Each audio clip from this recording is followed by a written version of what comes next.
ఈ మాటలు వినినప్పుడు నేను కూర్చుండి ఏడ్చి కొన్ని దినములు దుఃఖముతో ఉపవాసముండి ఆకాశమందలి దేవుని ఎదుట విజ్ఞాపన చేసి తిని. ఎట్లనగా?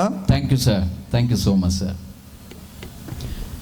ఈ నేపథ్యాన్ని మనం చాలా సార్లు చదువుకున్నాం, వినుచూ వచ్చాం. ఈ రాత్రి ఈ వాక్యములో పరిశుద్ధాత్మ దేవుడు మనందరికీ నూతన కోణంలో, ప్రభు ఎప్పుడు మాట్లాడినా, పరిశుద్ధాత్ముడు ఎప్పుడు మాట్లాడినా నూతనంగా మాట్లాడుతూ ఉంటారు. ఈ దినం ఈ వాక్యం ద్వారా ఆయన మనందరితో నూతనంగా మాట్లాడబోతున్నారు. సిద్ధంగా ఉండండి. ఈ నెహెమ్యా గ్రంథంలో 1వ అధ్యాయం 4వ వచనాన్ని మనం చదువుకున్నాం.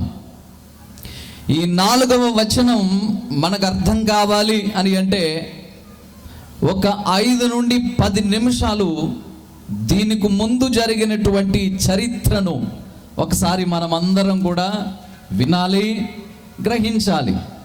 అప్పుడు మాత్రమే ఈ వాక్య భాగము యొక్క అర్థము మనకు అర్థమవుతుంది. అసలు ఏంటి ఈ నేపథ్యం అని మనం ఆలోచించినప్పుడు, ఆనాటి కాలంలో ఇశ్రాయేలు ప్రజలు ఎవరి ఇష్టానుసారంగా వారు బ్రతుకుతున్నటువంటి దినాలై, రాజుతో సహా అప్పటి కాలపు ప్రజలందరూ కూడా ఎవరు ఇష్టానుసారంగా వారు జీవిస్తున్నటువంటి దినాలు. అలాంటి దినాలలో దేవునికి బహు కోపాన్ని కలిగించారట వాళ్ళు. ఆ సందర్భంలో ఏమాత్రం కూడా దేవుడు తన ప్రజల మీద కోపించక, తన నివాసమైనటువంటి జెరూషలేము మీద ఆయన దృష్టి ఉంచి, ఆ కాలంలో పెద్ద ప్రవక్తలలో ఒకరైన, బైబిల్లో చిన్న ప్రవక్తలు, పెద్ద ప్రవక్తలు అని ఎంపిక చేయబడ్డారు పండితుల చేత మాత్రమే. దేవుని దృష్టిలో పెద్దవారు లేరు, చిన్నవారు లేరు, అందరూ సమానులే. అయితే పెద్ద ప్రవక్తలలో ఒక ప్రవక్త అయిన ఇర్మియా, ఇతనికి బైబిల్లో మరొక బిరుదు విలపించు ప్రవక్త. తన ప్రజల కోసం విలపించారు ఆయన. నా తలను జలమయముగా మార్చండి, నా కన్నులను కన్నీటి ఊటగా మార్చండి అని దేవుని దగ్గర ప్రాధేయపడి తన ప్రజల కొరకై, క్షేమం కొరకై, రక్షణ కొరకై ఏడ్చినటువంటి ప్రవక్తగా మనం చూస్తున్నాం. ఇంచుమించుగా ఇశ్రాయేలీల మధ్యకు తన ప్రవక్త అయినటువంటి ఇర్మియాను పంపించారు. ఇర్మియాను పంపించి ఇర్మియా గ్రంథము 2వ అధ్యాయము 32వ వచన ప్రకారముగా, కన్యక తన ఆభరణాలు మరుచునా, పెండ్లు కుమార్తె తన వడ్డానమును మర్చిపోతుందా? నా ప్రజలు, ఈ ప్రజలు లెక్కలేనట్టు బ్రతుకుతున్నారు, లెక్కలేని దినములు నన్ను మరచిపోయారు అని ప్రవక్త ద్వారా హెచ్చరించినటువంటి సందర్భాన్ని మనం చూస్తున్నాం. ఆయన ఏమంటున్నాడంటే, 2 వ్యక్తులను ఇక్కడ పోలుస్తున్నాడు. కన్యక తన ఆభరణాలు మర్చిపోతుందా? మరవదు కదా. పెండ్లి కుమార్తె తన వడ్డానాన్ని మర్చిపోతుందా?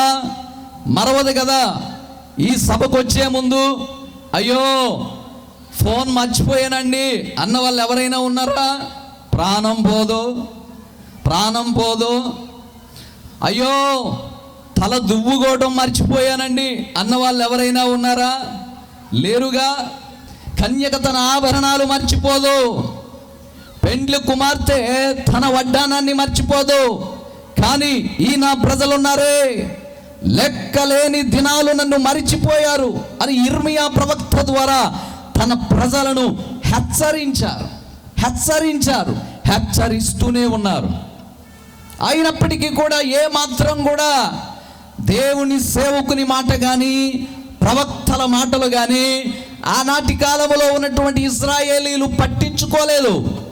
ఆయన పంపిన వాక్కును తృణీకరించారట, ప్రవక్తలను హేళన చేశారట. అలాంటి సందర్భంలో ఎప్పుడైతే దేవుని మాట వినలేదో, క్రీస్తు పూర్వం 606వ సంవత్సరములో మొట్టమొదటి దాడి చేయించాడు జెరూసలేము పట్టణం మీద. మనందరికీ తెలుసు.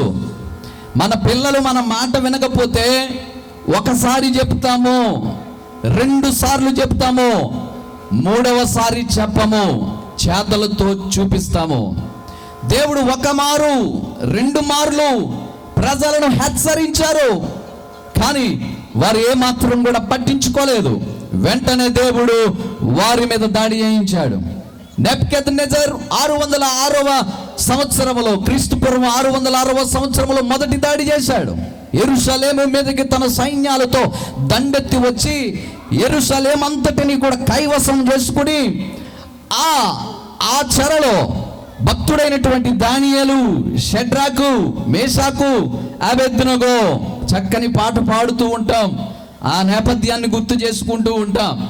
అయితే ఈ మొదటి దాడిలో శ్రేష్టమైనటువంటి వారిలో కొంతమందిని నెబుకద్నెజర్ తీసుకుపోయిన జాబితాను మనం చూస్తున్నాం. అప్పుడైనా విడవబడినటువంటి ప్రజల్లో ఏమైనా మార్పు వచ్చిందా? అవును, చాలా మంది అంటూ ఉంటారు, దెబ్బ తగిలితే బుద్ధి రావాలి. దెబ్బ తగిలింది కానీ ఆనాటి ఇశ్రాయేలీలకు బుద్ధి రాలేదు. దేవుడు వారికి 8 సంవత్సరాల అవకాశం ఇచ్చాడు. ఇప్పుడైనా మారు మనసు పొందండి, ఇప్పుడైనా మీ మనసు మార్చుకోండి అని 8 సంవత్సరాలు వారు మార్పును కోరి అవకాశం ఇస్తే అప్పుడు కూడా వారు దేవుని చెంతకు ఏ మాత్రం రావటానికి ఇష్టపడకపోగా, అలాంటి సందర్భంలో 8 సంవత్సరాల తర్వాత మరొకసారి దాడి చేయించాడు. ఈసారి యెరూషలేము మీదకి దండెత్తి రావడమే కాకుండా ఇంచుమించుగా ఆ ప్రాంతాన్ని మరొక్కసారి సమూల నాశనము చేసి అతడు వెళుతూ 10,000 మందిని రథాలకు 1 నుండి 3 కిలోమీటర్ల మేర తాడు కట్టుకుని వారిని కెబాల్ అనేటువంటి కెనాల్ దగ్గరకు తీసుకెళ్లి వదిలేశాడు. ఈ మాటలు మనము 137వ కీర్తనలో చూస్తున్నాం. యెహెజ్కేలు గ్రంథము 1వ అధ్యాయములో మనం చూస్తాం.